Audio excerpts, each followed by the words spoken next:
Welcome to episode 40 of Ping, a Firewalls.com podcast, a bi-weekly look at cybersecurity, including interviews, news, expert tips, and the latest trends. I'm Kevin Baxter, and I'm joined by my Firewalls.com colleague, Andrew Harmon. Hey there. Hey, Andrew. As we tackle a different featured topic each episode. New ones are normally out every other Wednesday, so subscribe or follow on your favorite podcasting platform to get the latest first. Please do rate and review us and drop us a line anytime at podcast@firewalls.com. As always, thanks for listening, and now it's time to introduce our featured topic and our guest for this episode. We're optimistic here at the podcast, so we'll go ahead and declare spring has arrived. And in that spirit, it's time for our annual ritual of the season, spring cleaning. And just as you use the opportunity to tidy up your home, it's a good time as any to both literally and figuratively clean up your network. Take stock of what's working well and purge dated settings or solutions that may be holding things back. How do you go about doing that, and what are some options for improvement? Well, for those answers and more, we welcome back friend of the podcast, Firewalls.com, Director of Sales, Anthony Mershot. Anthony, thank you very much for joining us again. Thank you. Happy to be back. Appreciate it. So it seems like we've gotten through that long winter, and now is a time where a lot of people are sort of moving forward and taking stock of where they're at with their business at this point and their network. So when you're going through that, why first of all, is it a good idea to go ahead and take stock of where things are on a regular basis with your network? Yeah, I mean, a lot of things are not set and forget whenever you make exceptions and rules and certain circumstances for something to be changed or modified. It's definitely something you want to revisit. There's a lot of things in a day-to-day business where you might need access to something from a remote place or resources that you need to access from your home office or somewhere on the road, Starbucks, anything like that. There's all kinds of things depending on the business, especially. If you're doing business, you have connections, people connecting from overseas, manufacturing somewhere overseas, that you're going to have a lot of back and forth going to remote locations. Those are things you want to revisit. Those are holes that, if you make an exception one time to get a job done, that you're going to want to close it back up and not just leave it. For the same reason that you made an exception to go do that thing, you need to make an exception to go back and turn that thing back off, for lack of a better example. Turn it on, turn it off kind of thing. You don't leave your house light on whenever you go into a closet. Whenever you leave, you shut that light back off and go about your business. So same kind of concept. Yeah, sometimes you'll tell yourself that you're going to turn it back off when you're done, but then you forget about it. So yeah, and a week later, all the lights in the basement are still on. So. Yep. Same concept. Mm-hmm. So what kind of things can change on a network besides, opening and closing ports that might require different rules or segmentation and all these different type of changes to configurations? Yeah, I mean, every network's different. So there's going to be different scenarios for different environments. A few things that we come across depending on the business, whether you're in healthcare or banking or manufacturing, what have you. A lot of things are connected to your network now, whether that's your normal stuff like printers and computers and that kind of stuff, or you get into manufacturing environments where there's actual industrial machinery that is now connected and monitored and managed through the network.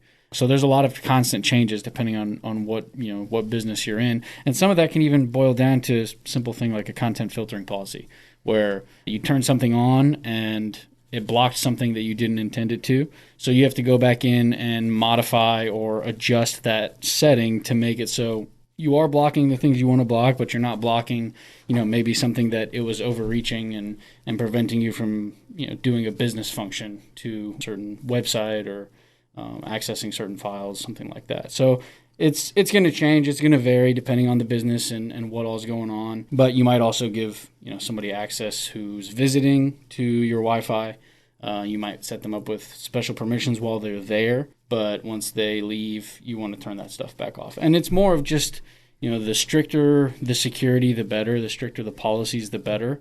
But obviously, you can go very, very strict, and it's going to slow down productivity and encumber a lot of people trying to get stuff done. So you want to have a nice balance of that. And I think a nice balance is going to require a little bit more constant attention or supervision on those changes that are being made. Well, another thing that people are dealing with now and hopefully more in the next few months is maybe a transition away a little bit from a lot of the remote work that people have been doing as things potentially start to open back up a little bit more with more people getting vaccinated, more offices probably opening up. How do you balance that where you may have made a lot of changes to accommodate your remote workers, and then all of a sudden you're getting people back in the office again? Yeah, and so the biggest concern that comes to mind when you're talking about working from home and remote access, everybody coming back into the office, you might have made some of those adjustments in haste. Everything kind of shut down very quickly, and people, especially on our side, on the sales side, we saw people scrambling to have the proper equipment. They didn't have the know-how to set things up to give their employees remote access. So a lot of things might have been done as a quick Band-Aid or a quick fix, and you thought that if people were going to be back in the office, in a month or 2 months or 3 months, 8 months, we're going on over a year here. Yeah. So that stuff might have been a Band-Aid fix that now existed for a year, which is not great, but in a pinch, those things happen. So there's a lot of policies that I think people should be looking at, trimming down, cleaning up, turning off as people start to come back and get into a little bit more of a normal, we'll call it like a siloed operation where everybody's in the office, behind the office firewall, accessing the data behind the firewall, all from that location, and not coming in from 100 or 1,000 or 10,000 different locations across the globe. So that would be definitely where I would start as people start to return back to the offices. What did we turn on or open up to give people access? What can we turn off or close now that people are coming back? It just boils down to security. You don't want to have any open doors or windows left open that are going to, now finally we get back into the office and you get hit with a ransomware attack or something like that that's going to take the business down for another 2 weeks, month, put you out of business after surviving through this whole pandemic just because of maybe, let's call it laziness or lack of awareness. And those are things that our team here helps with all the time. We are experts in it, and if you're not and you need help, quarterly firewall review for our managed customers, those are things that we go through in our checklist for the quarterly firewall reviews to try and clean up and prevent, any open windows. And really, you're also at a point where you're probably not going to want to roll back to exactly how you were, say, in January of 2020 before the pandemic really affected your business, because there are still things that have changed too. You probably have now gone from maybe not fully remote anymore, but now maybe it's a little more hybrid, or maybe you want to keep some more flexibility with your employees. So even if you think, oh, well, let's just roll back the settings to exactly what we had then, that's probably not the best idea either.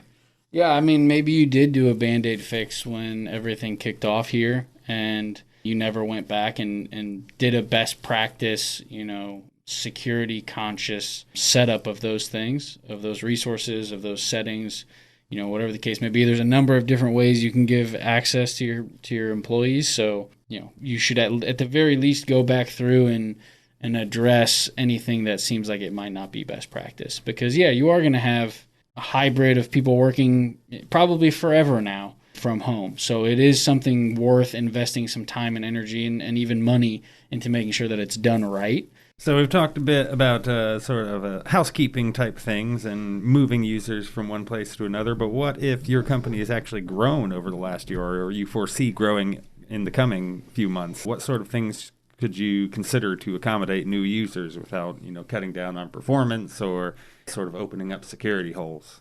And I mean, that's something that from a sales capacity that we deal with day in and day out, whether that was pre-pandemic, during the pandemic, or now heading towards post-pandemic. That is a huge, huge piece of making sure you're getting the most out of your network, whether that be for performance or security. Increasing users is obviously going to be a huge factor in what your hardware is able to handle. So what we deal with the most is, first of all, when we're sizing a firewall for a customer, whether that's to replace an existing one or whether it be an all-new location that doesn't have anything, pre-existing, we like to size for the future, because if you're growing, you don't want to revisit this topic, every year or even every 2 years.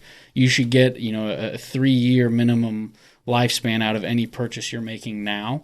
And sizing that appropriately is going to cut the headache, the time, and the rip and replace, start from scratch config and deployment scenarios that you're going to be facing. So the biggest thing would be an appropriately sized firewall, not for where you're currently at, but for where you anticipate being in 3 to 5 years. And I think the biggest thing in terms of new technology is the Wi-Fi 6 capabilities that just about everybody has rolled out in the past 6 months to a year. There are massive improvements in what your Wi-Fi is capable of and the speeds that it can deliver. And when you think about Wi-Fi 6, that's any new laptop, any new phone that's been, purchased in the last year is likely going to have Wi-Fi 6. So with the performance improvements and the more users and connections that Wi-Fi 6 can support and get you, if you've got gigabit speeds and you don't have Wi-Fi 6, then you're never going to be fully utilizing those speeds over Wi-Fi. So I think that's a huge thing, and there's actually a lot of more cost-effective options rolling out now than from when they first debuted, close to 2 years ago. So Wi-Fi 6 would be probably the biggest thing, and what goes hand in hand with that is your switching solutions, right? So those access points they're going to be wired throughout your network. They're all going to go back to a switch and then ultimately go back to the firewall. So you have to really look at where the ISP is concerned. How much speed are you getting? How much speed do you think you might have in the 3 to 5 year, future? Because those speeds are getting pumped up like crazy for people now having bigger bandwidth pipes at their homes. That's all going to trickle back to, when you have 100 plus employees going back to work. They're used to having high speeds and, working in high speed conditions. I think that's going to be a big thing that you would want to look at to make sure your firewall supports it, then your switch supports it, and then your access points support it. Yeah, speed definitely one of the big things that affects productivity too. Yeah. So I can go. I could talk about Wi-Fi, Wi-Fi 6 versus previous generation Wi-Fi for quite a while. But I think the biggest takeaway is they can really do gigabit speeds, and they can support a lot more load, both to and from the firewall, so up and down. You'll see a huge improvement. So this is one of those sort of landmark type improvements that you do want to get in on, instead of if someone sort of casually watches technology over the years, they'll say, oh, the company's just rolling out their new model, but it's really maybe just a nicer box or something, or a different design. But this is one of those that you really should be paying attention to if you're a business. Yeah, Wi-Fi 6, I think as far as any of the previous generation Wi-Fi versions, what they claimed they were capable of and what they were capable of, real world, were definitely not accurate.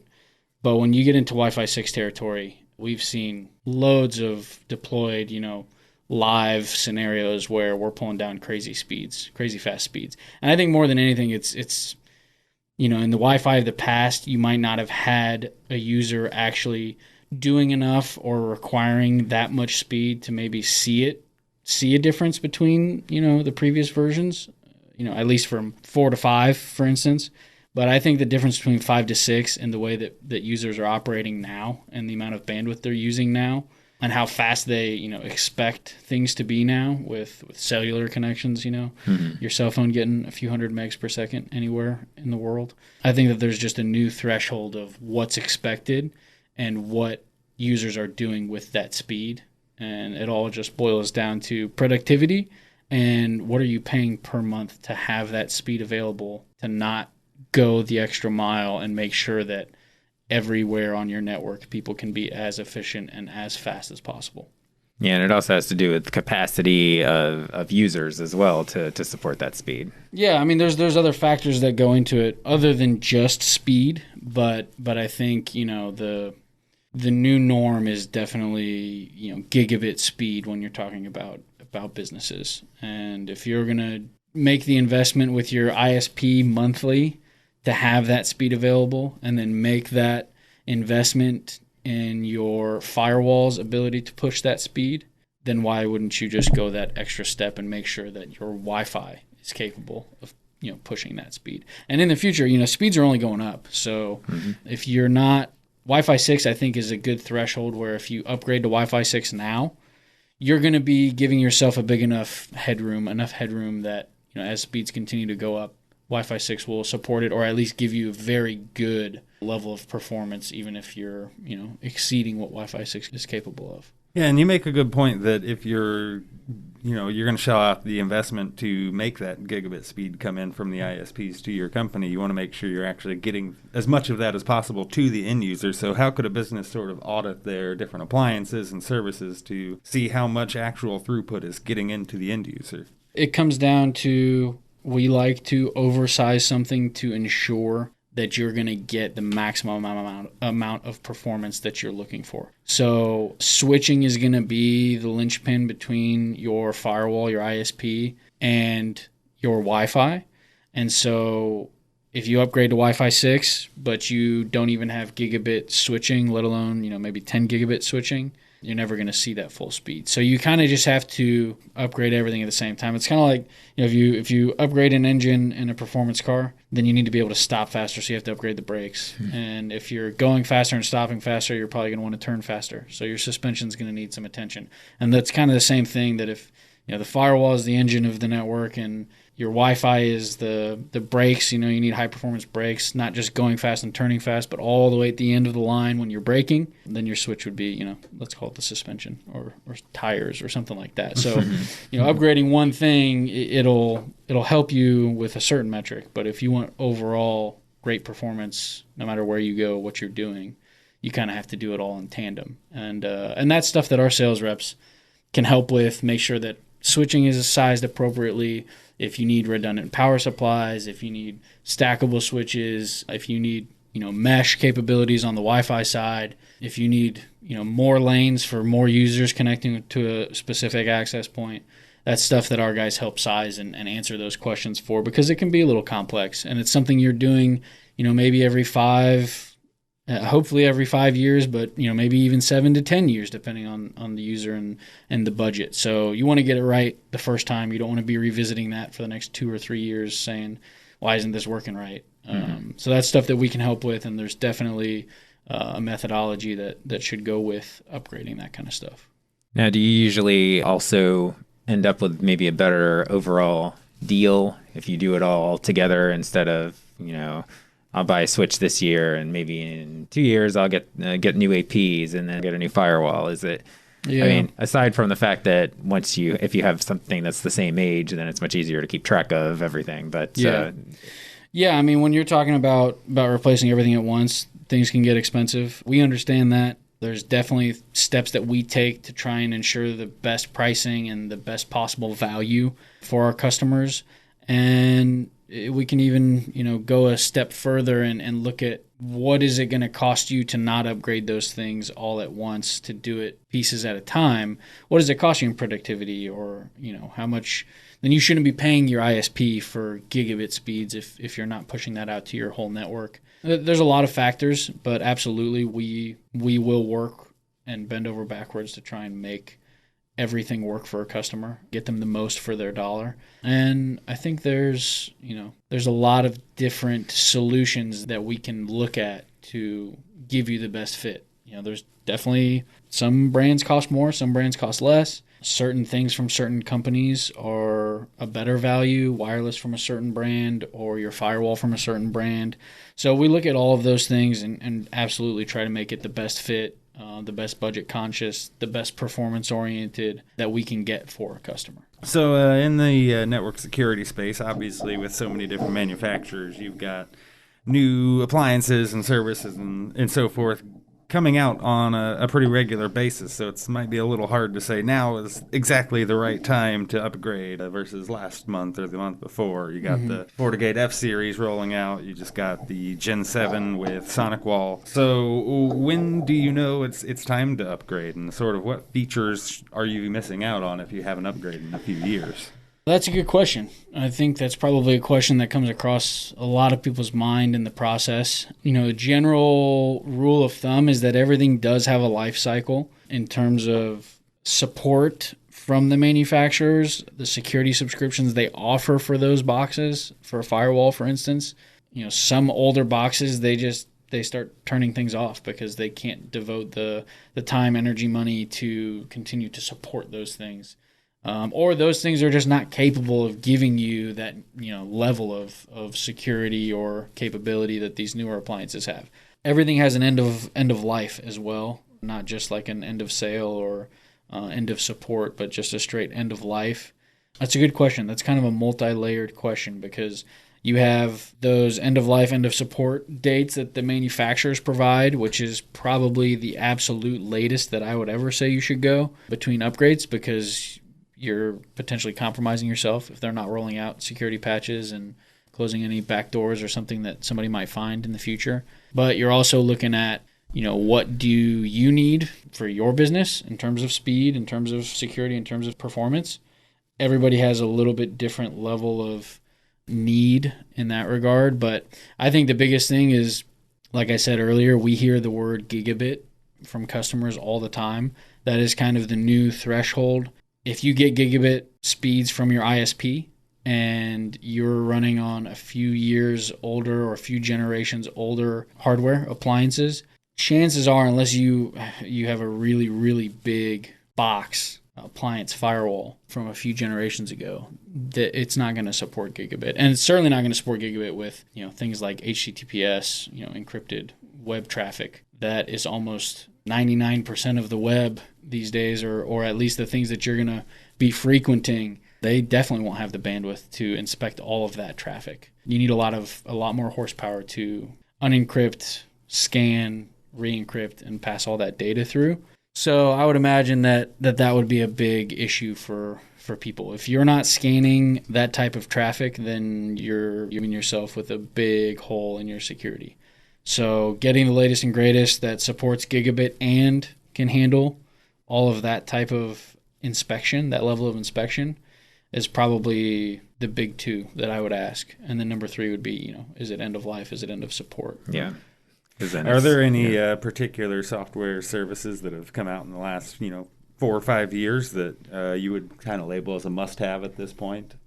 Well, I think endpoint protection for your users, especially those users who are working remote or working from home, or maybe travel and take a laptop with them everywhere. Endpoints come a long way in terms of how much resources on a user's machine it's actively using.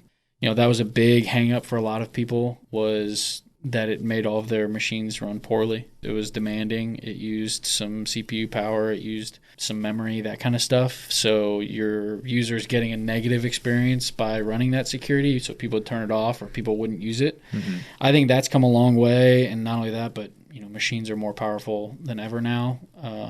So there's more bandwidth on your machine to keep that security active and running. Endpoint is definitely something that you need to have. It's a must. It's a second layer of security to prevent anything catastrophic happening, even if your user's just on your network behind your firewall. SD-WAN is a big function and feature that an older appliance wouldn't have supported, or even if it did technically support it, wouldn't have the power, the CPU power to efficiently do it and give you some actual good bang for your buck. Those are the big two. I'm sure there's more, but you're putting me on the spot.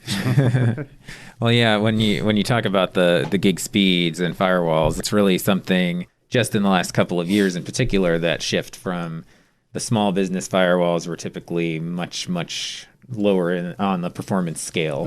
But now the newer ones that are coming out take that into account with the gig speed potentiality and also connectivity options that maybe just didn't exist a few years ago. Oh, right, and they have to, because you can get gig speeds to any size company now. That used to be something reserved for very big companies with a very big ability to spend towards their ISP and their overall connection. But you can get gig speed even being a 5-person environment, and some people need that. Probably, some people need that to, you're talking about uploading videos, edited videos, all that kind of stuff that uses a lot of bandwidth, both down and up. So that's gig is something that all the manufacturers were looking at. Oh, hey, these smaller environments are now having a very big need for this, so we need to supply that. We need to provide that. Whereas small office boxes in the past, just it wasn't even close to to a gig, let alone 100 meg, a lot of boxes. So Yeah. they've definitely scaled up with the ISP pushing that out and giving that to, you can get a gig speed as a home user now. So they've definitely had to adjust and kind of push down into, gig speed down into the smaller environments. And with that, you got more powerful boxes, faster boxes, better boxes, more security functions for all of those smaller environments as well. So yeah, they still make them in the desktop form that you can still stick on your desk or tabletop or wherever if you don't have a whole big network or rack mount set up and everything. But yeah, it seems like that's a big stark difference because maybe you bought a small business firewall 3 years ago or something. That was like the tail end of like the last of the performance kind of. You probably weren't getting gig speeds from a desktop, tabletop, smaller form factor, smaller environment firewall. Whereas now there's multiple manufacturers that can offer that kind of a solution. And I think, we're talking about gig speeds at smaller locations, but there's also 10 gig speeds for large locations, it goes up, right? Everywhere too. Yeah, it goes both ways. It scales, across the board, and with that, you need, fiber. You need firewall that has fiber connections, fiber inputs. You might need switches that have 2.5 gig, 5, 10 gig capabilities. So we're talking about small business, but it definitely scales, all the way up. Those speeds are now available. Just like 1 gig was only available to those companies, now 10 gig or more is available to those companies. So and depending on the business you're in, time is money, and efficiency and all that stuff ultimately costs you money if you don't have it. So a lot of people are willing to spend that because they know it's a necessity now.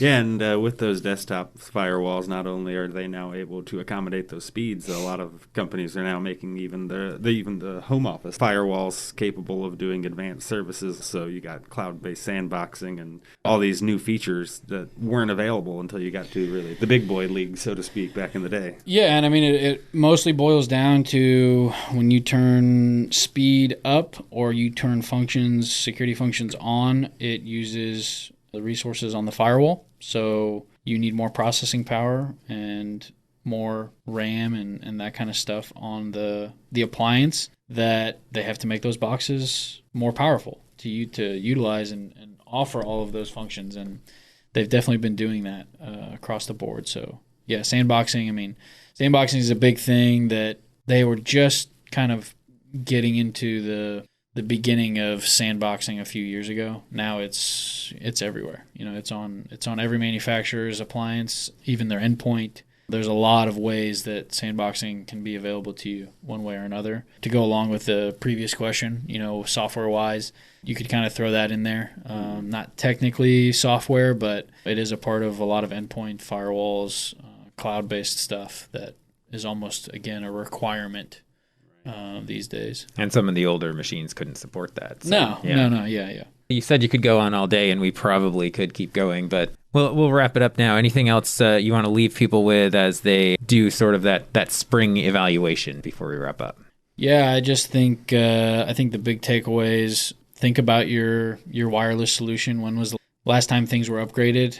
Time flies, and especially when you think about we haven't even been most people in their offices for a year. A lot can change in a year technology-wise, but if you're looking at 2, 3, more than 3 years of, when you last upgraded some of that stuff, things have never been more affordable than now for Wi-Fi 6, and we have a lot of good solutions that I think you would notice a night and day difference by rolling that kind of stuff out. But, ultimately that we're here for, whatever it is that you need. Even if we're not talking about upgrading things, if you have questions, if you want, a health check, you want us to kind of look over the firewall and analyze where maybe you have some security risks, make some recommendations to you. There's probably a lot of HIPAA, data rolling around right now with as many people have been in and out of hospitals or, healthcare facilities, that kind of stuff.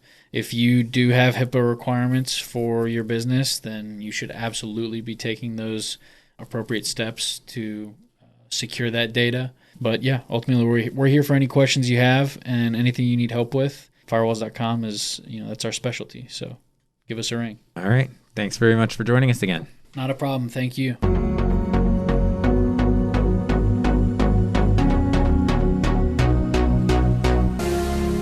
Now now it's time for headlines. In this regular segment, we take a closer look at a few top stories in the cybersecurity world and talk about what they may mean to you. On to headline number 1. Congress confronts U.S. cybersecurity weaknesses in wake of SolarWinds hacking campaign. In this one, the biggest problems in cybersecurity, or you could call them something like cybersecurity's greatest hits, though the third one, I don't know if that's exactly a greatest hit, but we'll talk about that in a second, contributed to the ongoing hacking campaign that weaponized a product update from IT software company SolarWinds, lawmakers and witnesses said at a House hearing. So that's a mouthful to start with. But what are those greatest hits that they talk about? Well, the three big takeaways from this day, I guess I wouldn't say day in court, but day in testimony of some sort, is the lack of cybersecurity personnel, not only in federal agencies, but as well as these private agencies that were affected. A lack of communication between private companies and the government. So obviously there's some layers of communications, some bottlenecks and so forth, different types of protocols and ways of doing things that make it a bit hard to communicate when there's an urgent emergency happening. And also the third one, as you said, not quite a greatest hits, but maybe it will be in the coming years, is the absence of global standards for what is acceptable espionage when it comes to hacking and cyber warfare. Yeah. Where is that line to cross? I think everyone makes it up as they go right now. And yeah, I don't know how deep of a discussion has been had about that before, but it's something that really does, I think, have to be solved through diplomacy, which is a little different than, companies getting together and saying we're going to do this, this, and this, or something like that. Yeah, so the lack of cybersecurity personnel, we've talked about that ad nauseum, and it'll continue to be an issue going forward. Communication. Yeah.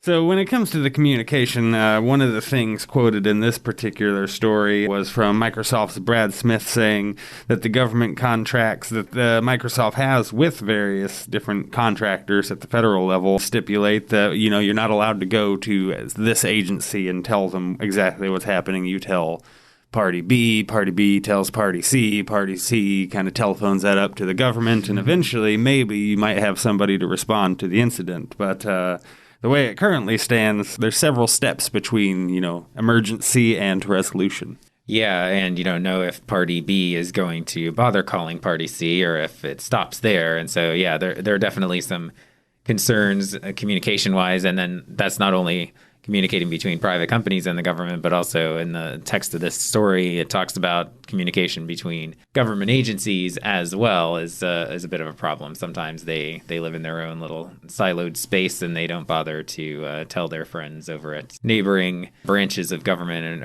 organizations. So. Right, and there is no requirement that private companies shares information about intrusions with the federal government. A lot of companies do, and they'll do so through the Cybersecurity and Infrastructure Security Agency, CISA, as we mentioned several times through several episodes, but there is no requirement, and usually once that request gets to CISA, they kind of handle it on their own, but there's not a lot of lateral communication to other agencies that might be affected. Yeah, so backing up a little bit, we've discussed the SolarWinds hack a number of times, but just in case you're hearing about it for the first time, a suspected Russian hacking group accessed systems at 9 federal government agencies and about 100 private companies in a campaign that involved attackers poisoning an update to SolarWinds Orion products with malicious software.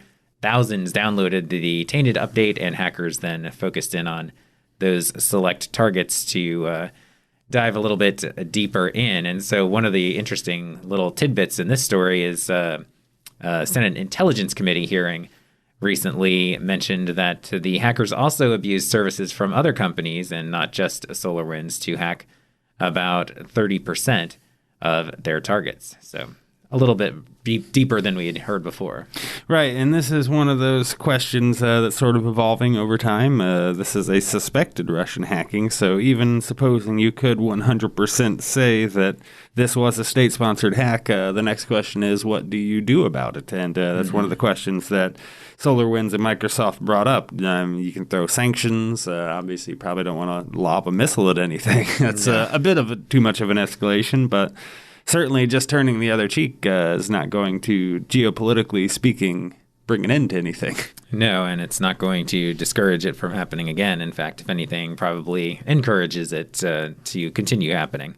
Right. Representative John Katko from New York said that this hacking group showed it could take advantage of myriad weaknesses in U.S. cybersecurity and that they didn't fear any consequences for their actions. And so I think the tricky part is even if you do develop some kind of standard globally, it's never going to be completely globally. There will be countries that say like, yeah, whatever. You guys can have your standards. Whatever. Yeah.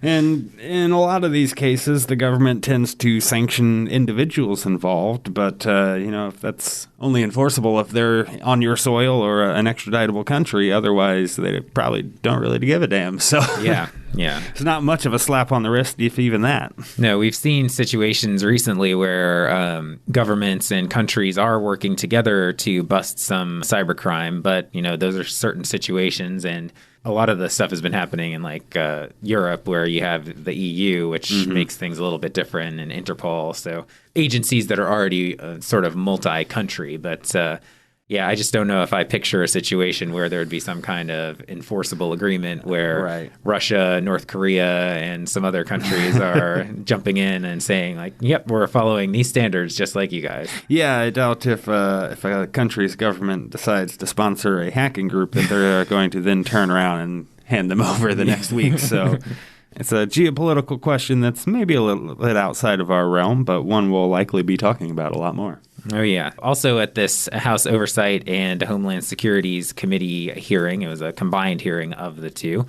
It featured SolarWinds current and former CEOs, Microsoft's Brad Smith, as you said, and the CEO of FireEye. SolarWinds talked about quickly shoring up protocols for that communication between government agencies and tech companies. And they also said that they want to share what they've learned with other companies that could potentially lead to better systems to safeguard software updates in the future. Right. Learning from your mistakes is always great, and then teaching others based on what you learned from those mistakes can be even better. But it's nice of SolarWinds to sort of want to reach out and spread what they've learned from all this. In what can often be a sort of closed industry with very protective of one's assets. So that is a nice gesture there, but the SolarWinds certainly has some gestures soul searching to do.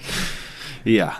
Also in the testimony, there was support for a requirement that companies share information about intrusions on their systems with the federal government, as you said.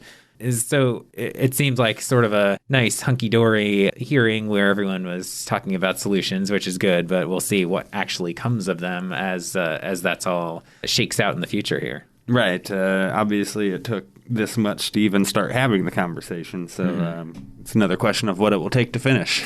Yeah, and we talked with Caitlin Chin a few episodes ago about the Biden administration's philosophy on this, and there have been comments from President Biden about potential sanctions against those suspected of the attack, but one, we still don't have a firm grasp of who that is, and two, what will the sanctions be? Will they try to be against the country where they're from, if there's some sort of state-sponsored connection there, or will they just be trying to, maybe you're banned from traveling to the U.S. or something like that. Right. But I don't know if that's... If you didn't have plans to do that anyways, then...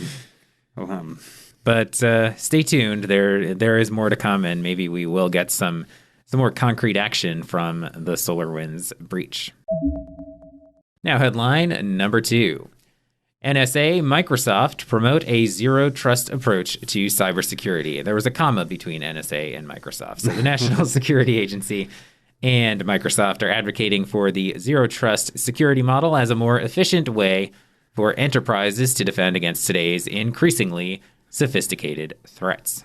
Right, and this story once again features our friend Brad Smith, president of Microsoft. So, and it sounds like Microsoft, as well as companies like Google and the bigger tech firms, kind of adopted zero trust earlier on than the public really began talking about it. And it seems to be the way forward as far as they're concerned. So I imagine we'll see that trickle down to the general main public here shortly.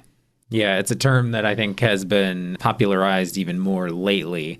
But and we've talked about it a bit here on the podcast too. But the article in Bleeping Computer actually I think has a nice sentence to boil it down. So it centers on the assumption that an intruder may already be on the network, so local devices and connections should never be trusted implicitly, and verification is always necessary. And I think we actually said this on the podcast before, don't trust and verify. Right. I think a lot of this particular headline discussion will probably focus just on defining exactly what zero trust is. Don't let it become one of those buzzwords out there that everybody's, zero trust, yeah, we're on it. SD-WAN, digital transformation. But it is an actual set of protocols and best practices that can be followed, supposing you understand how it works. Yeah, so as you mentioned, the terminology has been around for more than 10 years now, and Google reportedly implemented some zero trust security concepts all the way back in 2009. And so Smith, as you mentioned, is a part of this story. He told the Senate the concept is the best approach for an organization or agency to ensure the security of identity in their networks. And that SolarWinds hack is one of the reasons why zero trust has really come up again. Right. Zero trust addresses a lot of the shortcomings that led to the SolarWinds hack getting quite as bad as it seems. So the whole guiding principles that surround zero trust involved user authentication, authorizing over and over and over, and assuming that just because a device was on your network previously does not mean that it is still safe from its last visit. Also providing the least privileged access possible. So obviously your janitor does not need admin access for your payroll system. So as long as everybody is restricted to only the resources that they need, and you give them sort of the least possible access, that helps just in case of a breach. Also segmenting your network based on users, devices. So if a user or a device from one segment is breached and the hacker begins to try to move laterally across the network, well, they're kind of stuck in that box where they landed. And they can't get out of the smart fridge. Right. So Smith says, basically talking about the SolarWinds hack, in most cases, the zero trust philosophies were just not in place. So multi-factor authentication, least privileged access, like you said, and other requirements that would fall under that zero trust environment were not there in these government organizations and some of the other companies that were hacked. And he says, our experience and data strongly suggests that had these steps been in place, the attacker would have had only limited access in compromising valuable data even after gaining access to the agency environments. Right, and the NSA went further to even test their theory and sort of came up with 3 hypothetical situations in which attackers could gain access to a network, and one of those was a supply chain attack, exactly as the SolarWinds hack went down, and again, the zero trust best practices led to hypothetically preventing that kind of attack. Yeah, that's a pretty convincing argument right there, that you can put forth this crazy big SolarWinds breach that everyone has been hearing about for so long, and just how massive it was, and know that if you had just taken a few of these steps, which, again, and the article mentions it's not something you can just flip on overnight necessarily, but taking a few of these steps and committing to this kind of philosophy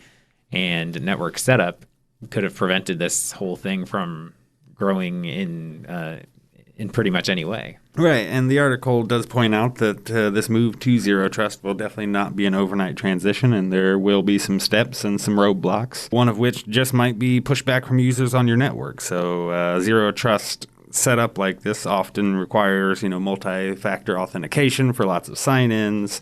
It involves restricting resource access as well as content that people can reach. So your users might feel themselves a bit more boxed in and need to sign themselves back in and out of devices more often and more frequently with further steps. So there might be some minor pushback in that area, but it's one of those things that it's probably worth it.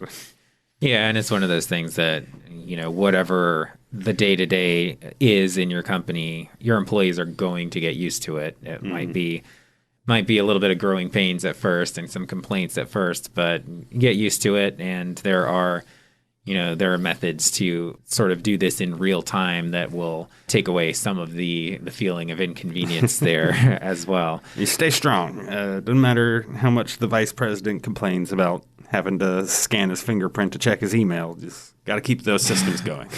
It's just one of those you need to make a commitment. And it does say, even though it's not an overnight transition, every step that you take towards zero trust will improve your network security too. So even if you feel like you haven't been able to get all the way there, getting 75% of the way there is better than getting 0% of the way there. Right, and there are a multitude of steps that you can take that cost next to zero other than a little bit of time and sort of know-how. Stuff like segmenting your network and making sure everybody's got the lowest possible privileges and auditing those user groups to make sure of that frequently over time, as we just talked about with our quarterly firewall review discussion, how certain employees might need heightened access temporarily. It's just a matter of making sure those get turned off afterwards.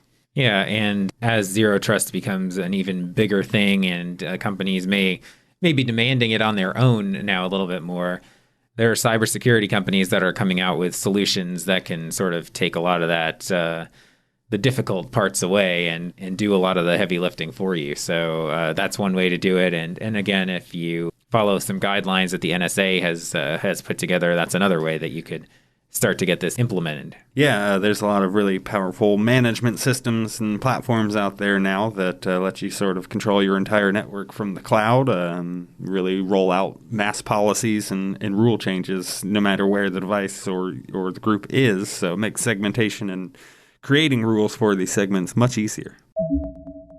Now, headline number 3. After Oldsmar attack, Nikki Fried calls for Florida cybersecurity update.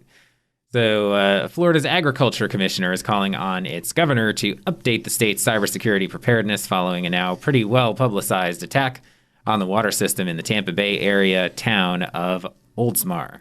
Right, and we actually covered this story ourselves not too long ago. If you remember, this was, I believe, just a simple password issue. Yeah, we didn't do the whole headline, but we kind of tangentially touched on it. It's a situation where if you go back to the full explanation of what happened, the attack occurred in early February, and the county sheriff said the attacker attempted to elevate the chemical lye to dangerous levels. That's LYE. Mm-hmm. Fortunately, an alert plant operator noticed that something weird was going on his computer screen and quickly reversed the levels to a safe amount. And in a federal advisory released after the fact, agencies said the attacker likely exploited cybersecurity weaknesses, including poor password security and an outdated operating system. Right. Also, culprits that were pointed out was that there was a desktop sharing software known as TeamViewer. You should all be familiar with it. That was left on the system, even though it was no longer being used. And these systems also were operating on Windows 7, which could have some vulnerabilities as that OS is no longer supported and patched by Microsoft. Yeah. So plenty of reasons why this was not that hard. And I think we mentioned tangentially there as well that it was a pretty unsophisticated attack. It was not the kind of situation where you needed somebody who was very well versed in the intricacies of cybersecurity and hacking and things of that nature. Right, and that should be worrying for people because it means very real world implications, such as adding too much lye to an entire town's water supply. Could be as simple as a prank level of effort to get to get in and do that. Mm-hmm. So that's why there are some safeguards that should be in place. So back to the letter situation, the Agriculture Commissioner Nikki Fried asked Governor Ron DeSantis for the Florida cabinet to discuss Florida's ability to address similar incidents at its next meeting.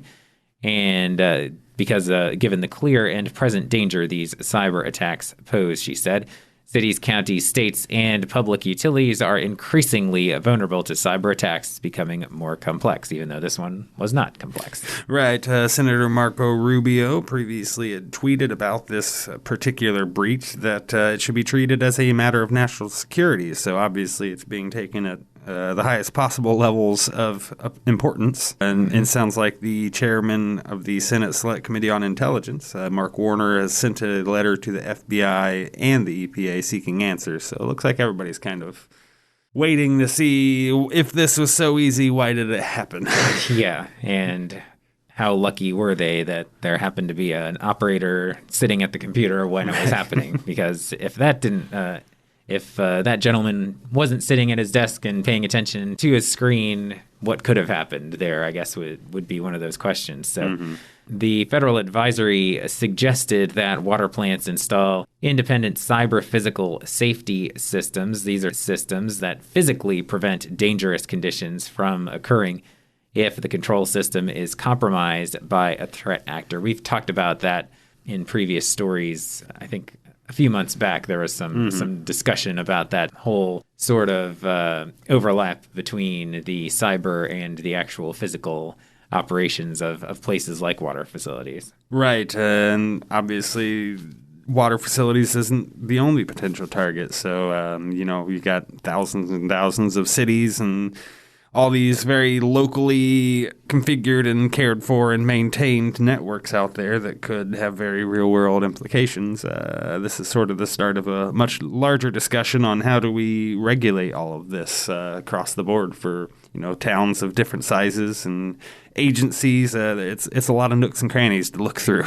Cared for or not cared for in some cases. One of the things that Fried says is about how some of these are smaller governments and maybe they don't have the people to keep their cybersecurity up to date or the budget to do so to make their facilities safer. But this seems like the kind of thing that might require some greater oversight, some sort of standardization that has to be met to ensure that, people can safely drink tap water from their town.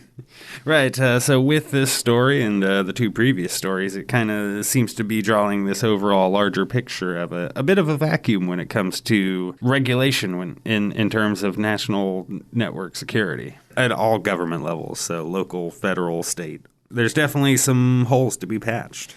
Yeah, definitely. And fortunately, the bullet was dodged in this case, and hopefully people can learn from what didn't happen as much as they can learn from what did happen here to be able to shore things up moving forward.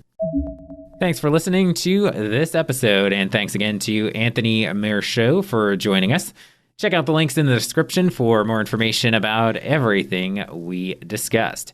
Subscribe or follow now however you listen to the podcast to ensure you get our latest episodes as soon as they're available, and please do rate and review us. Visit Firewalls.com for all your network security needs, and give us a follow on Facebook, Twitter, and LinkedIn. For Andrew Harmon, I'm Kevin Baxter. We'll be back soon with another episode, but in the meantime, we remind you to get secure, stay secure.